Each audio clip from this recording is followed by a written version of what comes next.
Assalamualaikum warahmatullahi wabarakatuh. Pada pembelajaran kali ini kita akan membahas tentang ketentuan hukum Islam tentang qisas dan juga hikmahnya. Yang pertama yaitu pengertian dan hukum qisas. Apa sih qisas itu? Qisas berasal dari kata qososo yang artinya memotong, atau berasal dari kata iktaso yang artinya mengikuti, yaitu mengikuti perbuatan pelaku kejahatan sebagai pembalasan atas perbuatannya. Adapun menurut syara, qisas adalah hukuman balasan yang seimbang bagi para pelaku pembunuhan atau perusakan anggota badan yang dilakukan secara sengaja. Hukum qisas tidak hanya diterapkan pada pembunuhan, tapi juga perbuatan yang mengakibatkan cacat atau luka. Qisas dijelaskan dalam Quran Surat Al-Baqarah ayat 178, yang artinya, wahai orang-orang yang beriman, diwajibkan atas kamu melaksanakan qisas untuk berkenaan dengan orang yang dibunuh, orang merdeka dengan merdeka, hamba saya dengan hamba saya, perempuan dengan perempuan.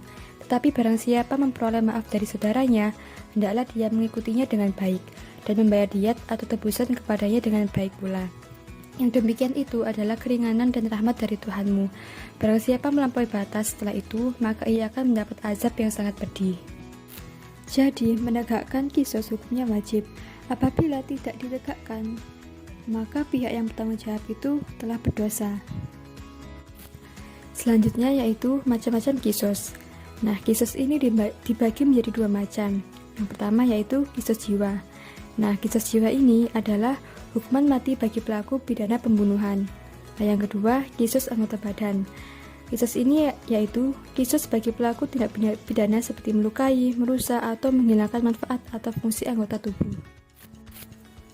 Pelaksanaan qisas jiwa maupun qisas anggota badan diatur dalam Quran Surat Al-Maidah ayat 65, yang artinya, kami telah menetapkan bagi mereka di dalamnya, Taurat, bahwa nyawa dibalas dengan nyawa, mata dengan mata, hidung dengan hidung, telinga dengan telinga, gigi dengan gigi, dan luka dengan luka pun ada qisasnya atau balasan yang sama. Barang siapa melepaskan hak qisasnya, maka itu menjadi penebus dosa baginya.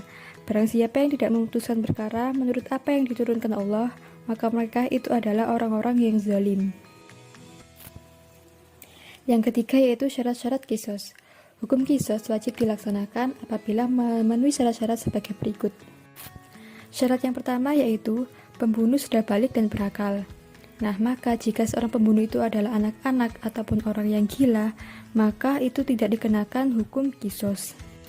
Syarat yang kedua yaitu pembunuh bukan orang tua dari orang yang dibunuh. Nah, misalkan orang tua membunuh anak, maka si orang tua itu tidak wajib untuk diqisas. Tapi sebaliknya, jika seorang anak membunuh orang tua, maka si anak itu wajib untuk diqisas. Syarat yang ketiga yaitu jenis pembunuhan adalah pembunuhan yang disengaja. Jika pembunuhan yang mirip disengaja maupun pembunuhan yang tidak disengaja, maka itu tidak ada hukum qisasnya. Syarat yang keempat yaitu orang yang dibunuh terpelihara darahnya. Artinya orang yang dibunuh itu bukanlah orang jahat. Tetapi orang yang membunuh karena membela diri itu tidak ada hukum qisasnya.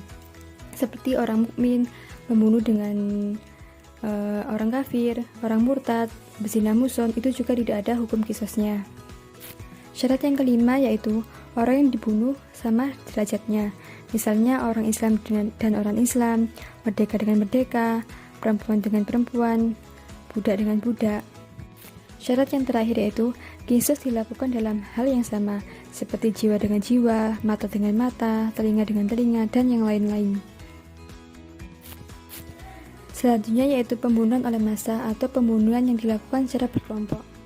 Jika sekelompok orang itu bersepakat untuk membunuh seseorang, kemudian mereka melaksanakannya, maka mereka itu terkena hukuman qisas, walaupun di antara mereka tidak ada yang tidak melakukan pembunuhan secara langsung, misalnya hanya membantu proses pembunuhan saja.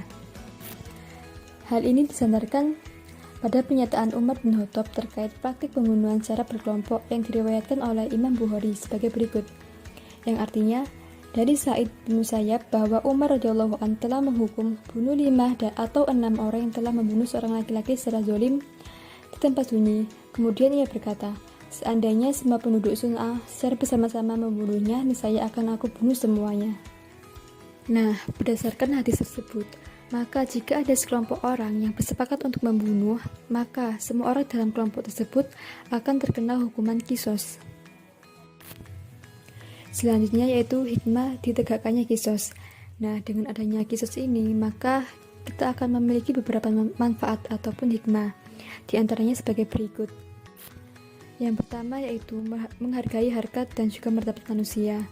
Nah, dengan adanya hukuman kisos ini, maka kita sesama manusia itu akan lebih saling menghargai satu sama lain.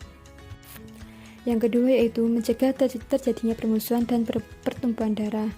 Nah, dengan adanya hukuman kisos ini, maka diharapkan kita itu tidak saling bermusuhan dan bertengkar, sehingga terciptanya perdamaian dan juga keamanan.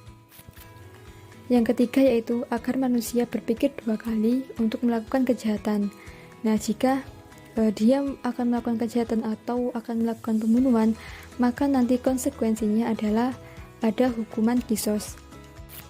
Yang keempat yaitu memberi efek jerah bagi pelaku. Nah, dengan adanya hukuman kisos ini diharapkan para pelaku itu akan kapok dan akan merasa jerah, sehingga mereka nantinya tidak akan mengulangi perbuatan yang sama. Nah, itu tadi pembahasan mengenai ketentuan hukum Islam tentang kisos dan hikmahnya. Semoga bermanfaat. Wassalamualaikum warahmatullahi wabarakatuh.